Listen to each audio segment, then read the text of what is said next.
I found my father's name in her list 2 days after I married her.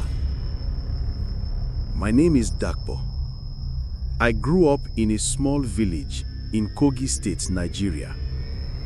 Everybody knew everybody. We had no secrets. Or so I thought. This is the story of how I married a woman who had already been with almost every man in the village, and how I found out the truth too late. I still don't sleep well. I keep seeing that list and the way she smiled when I asked her about it. She came to our village in the rainy season. Her name was Amaka. She said she was from the east. Her parents had died in a fire, and she came to live with her aunt. We never saw the aunt, but nobody questioned it. She was beautiful. Skin like charcoal, eyes like wet stone, and lips always red. Not lipstick red, naturally red. Every man in the village noticed her, but she ignored all of them. She walked past married men, hunters, chiefs, and even pastors. She didn't greet them, she didn't smile. She just walked with her head high and her wrapper tight. Then, one day, she spoke to me. I was coming back from the farm, sweaty, dusty, carrying cassava. She was standing under the udala tree. "You are the only one that doesn't stare at me," she said. I laughed. "I stare, I just hide it better." She smiled. That was the first time I saw her teeth. White, too white. That was the start. Amaka came to my house that same night. My mother didn't like her. Said she smelled like burnt pepper and old secrets. I didn't care. I was in love, or something close to it. We started seeing each other secretly, then openly. The other men started warning me. Chief Bello pulled me aside one day and said, "Be careful with that girl. She doesn't walk with her shadow." I thought he was drunk. Another man, Pastor Sola, said he saw her walking backwards at midnight. I told him to stop smoking weed with the choir boys. My friends grew distant. My father refused to look me in the eye. But Amaka, she was always sweet, always warm, always there when I needed her. So I married her. The wedding was small. Just us, a few friends and some elders. The strange thing, many of the men refused to attend. Even my father didn't come. He claimed he was sick, but I saw him sitting outside that same evening. The first night of our marriage, she said, "Don't open the third door in our house." We had only 2 rooms, but behind the curtain in the hallway, there was a small locked door. I never noticed it before. She said it was a storage space. I shrugged it off, but something kept bothering me. The way the wind always blew toward that door, the way it rattled, even when locked. One night, she was gone. Said she went to see her aunt in the next village. I waited until midnight.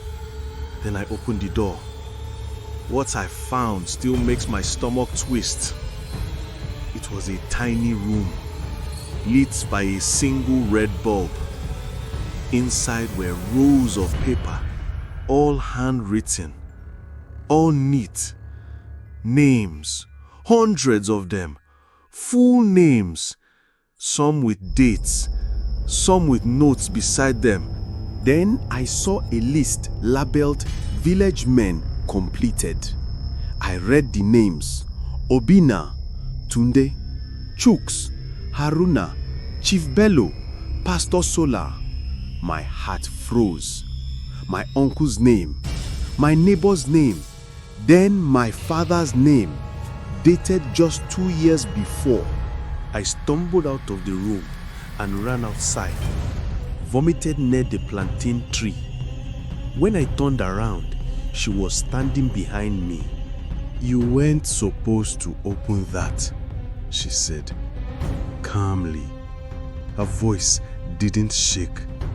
"What is that list, Amaka?" She touched my chest. "It's a record for my people. I needed to complete the circle before marriage. Every man in the village. It's the rule." "Your people?" I whispered. Her eyes turned darker. "The women of Ogbonje Hill. We feed on memory.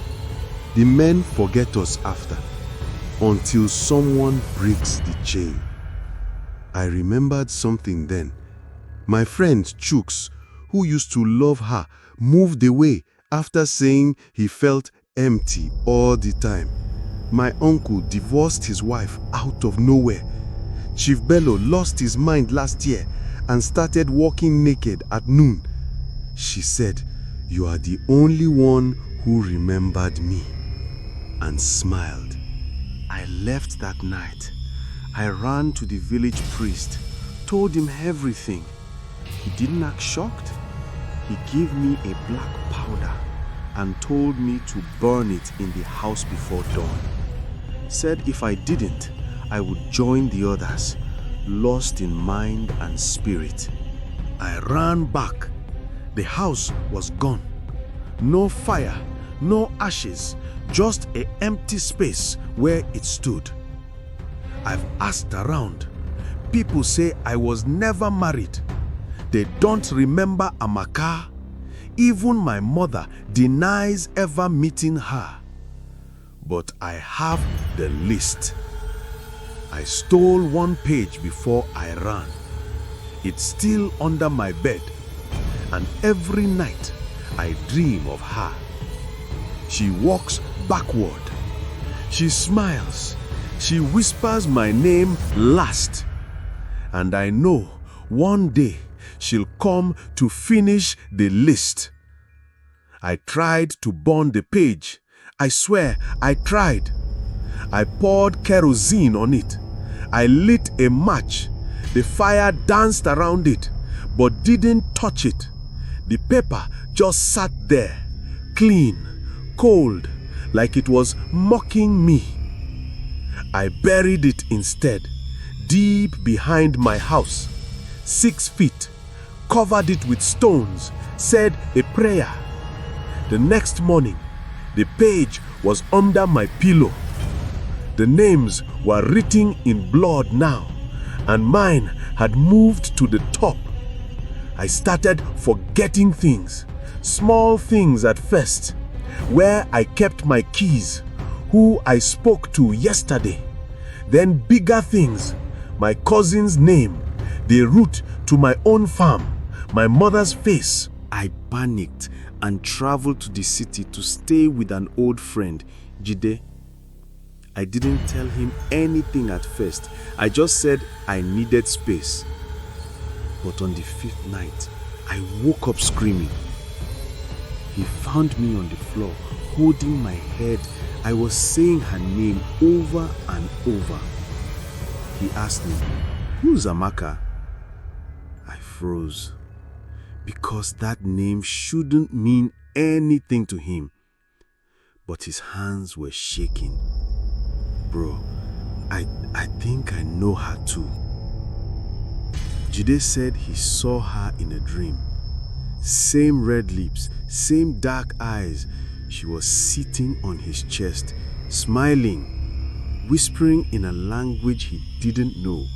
And when he woke up, his bed sheet had a bloody handprint on it. I told him everything. We went to a church. The pastor there was an old blind man. Said he once battled a spirit like this when he was young. She is not just a woman, he said. She's a collector. She gathers men like trophies. Their bodies stay, but their souls become hers. We asked how to stop her. He laughed. You don't stop her. You run faster than her memory. And never say her name out loud again. We did what he said. We changed phones, burnt clothes he touched, deleted pictures. I even erased my wedding photos. She was in none of them anyway. Just an empty chair beside me in every frame. We moved to Lagos, started fresh, changed names. But last week, Jide went missing. His phone was found in the lagoon. All that was on it was a voice note, just one whisper. My name. So now I stay inside. All mirrors are covered. Lights stay on. But last night, the bulb flickered and went red, just for a second, and the air smelled like burnt pepper. I checked under my pillow this morning. The page is back. One name is left.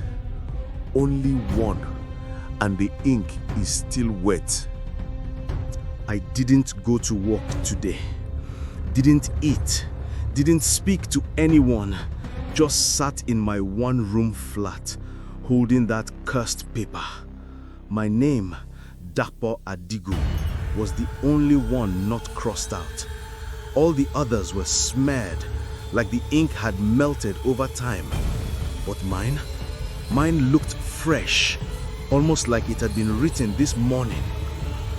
I thought of going to the police, but what would I say? Hello, sir. A demon woman who fed on village men is haunting me through a piece of magic paper. They will lock me up, or worse, send me back. By night, the room got too quiet. No fan, no cars, not even crickets. I opened the window for air. She was standing across the street, still barefoot, wearing the same wrapper from our wedding night. I shut the window fast and locked it. My heart was beating like talking drum. I grabbed my Bible, opened Psalm 91. My hands were shaking too much to read it. Then the lights cut off. Total darkness.